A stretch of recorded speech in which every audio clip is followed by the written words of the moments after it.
Orang wanita berjalan dengan tatapan kosong. Ketika kereta hendak melintas, tiba-tiba, ia melempar bayinya ke arah kereta itu. Gyunam tercengang. Ia belum pernah melihat ibu yang begitu kejam. Saat bayi itu terlempar, Gyunam bergegas. Ia menyelamatkan bayi itu.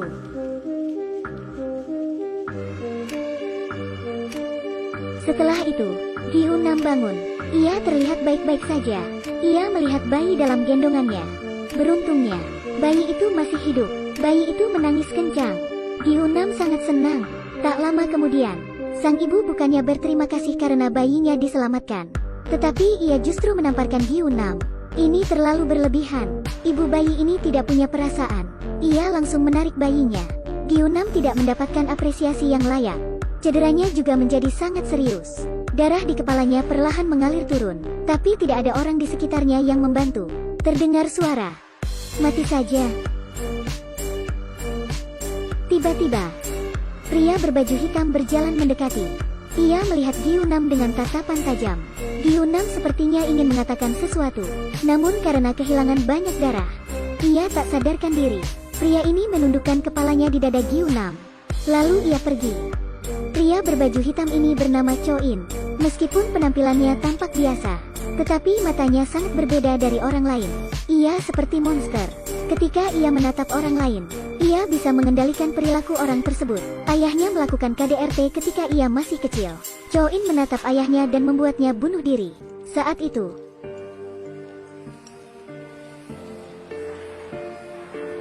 sang ibu pun menyadari bahwa Cho-in bukanlah anak biasa. Untuk mencegah lebih banyak orang mati karenanya, ibunya menutup wajah Cho-in, lalu membawanya ke sungai. Tiba-tiba, ibunya mencekik Cho-in, tetapi Cho-in menyadari niat ibunya. Ia membuat lubang pada penutup kepalanya, dan terbukalah matanya. Cho-in mengaktifkan kekuatan supernya. Ibu Cho-in melepaskan tangannya. Seperti sulap, ibu Cho-in berjalan ke sungai. Mungkin karena kematian kedua orang tuanya, Cho-in, pria aneh dengan kekuatan super ini, ia lambat laun menjadi kehilangan hati. Dengan kekuatan supernya, hidup Cho-in bisa dibilang mulus. Sampai suatu saat, Cho-in akhirnya mengetahui, ada satu orang yang tidak berada di bawah kendalinya. Hari itu seperti biasa, Cho-in datang ke pegadaian dengan mengandalkan kekuatan supernya. Jung-sik, yang dikendalikan olehnya, segera membuka brankas. Ia mengeluarkan setumpuk uang kertas. Namun tiba-tiba, Cho-in melihat tangan Gyunam bergerak. Gyunam adalah pria biasa yang hidup sederhana. Ini adalah hari pertamanya bekerja di pegadaian. Kekuatan super. Wajah Gyunam dipenuhi keringat dingin saat ini. Ia berusaha berdiri, dan sekuat tenaga melawan kekuatan aneh ini. Cho-in bingung. Ini adalah manusia pertama yang tidak dapat dikendalikannya. Cho-in segera bereaksi. Ia mengandalkan kekuatan supernya. Ia mengarahkan kedua rekan kerja untuk menahan Gyunam. Lalu Cho-in mengendalikan Jung-sik. Kepalanya terjepit di antara pagar besi. Gyunam yang melihat adegan ini, ia berusaha menahan Jung-sik agar ia dapat lepas dari jeratan pagar besi. Kemudian Jung-sik mengeluarkan stun gun. Gyunam tersengat listrik. Jung-sik kehilangan keseimbangan, namun kepalanya masih tersangkut kuat di pagar besi. Jung-sik meninggal saat itu juga. Di rumah duka, Gyunam memandang foto Jung-sik. Ia bersumpah, ia akan membawa Cho-in ke pengadilan untuk mencari bukti. Gyunam teringat akan rekaman CCTV. Ia tak menyangka bertemu Cho-in yang menghancurkan barang bukti. Pada waktu itu, Gyunam berhasil membuat Cho-in pingsan dan membawanya ke kantor polisi. Ia membawa Cho-in dan bukti yang ada. Namun petugas polisi tidak percaya bahwa ada kekuatan super di dunia ini yang bisa mengendalikan manusia.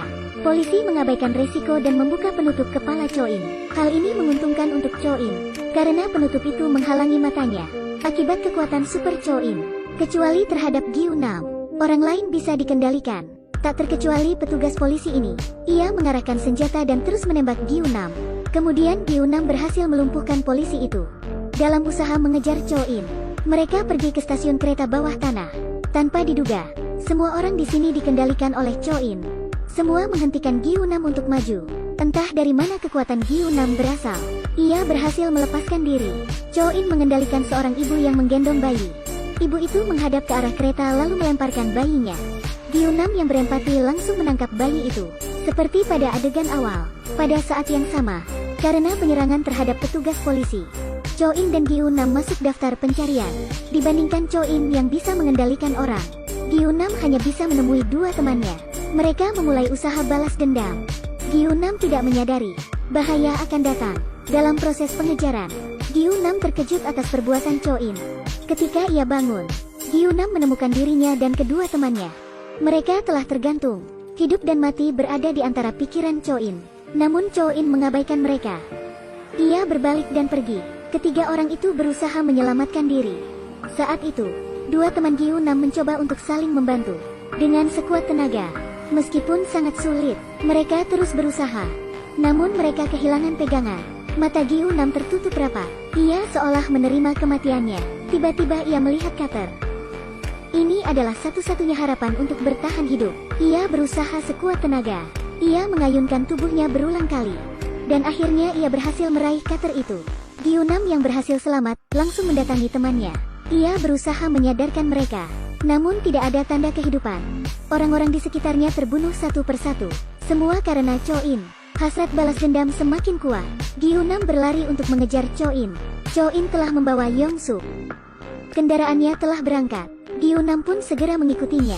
Cho-in memanipulasi Yong-suk. Kendaraan terus melaju. Mobil yang dikendarai Gyu-nam terus mengejar. Karena terlalu banyak menggunakan kekuatan supernya, pandangan Cho-in mulai kabur. Lalu ia menabrak kendaraan di depannya. Cho-in berhasil melarikan diri sambil membawa Yong-suk. Di hadapan Gyu-nam, Cho-in mengendalikan Yong-suk dengan cara membuat Yong-suk melompat dari gedung tinggi.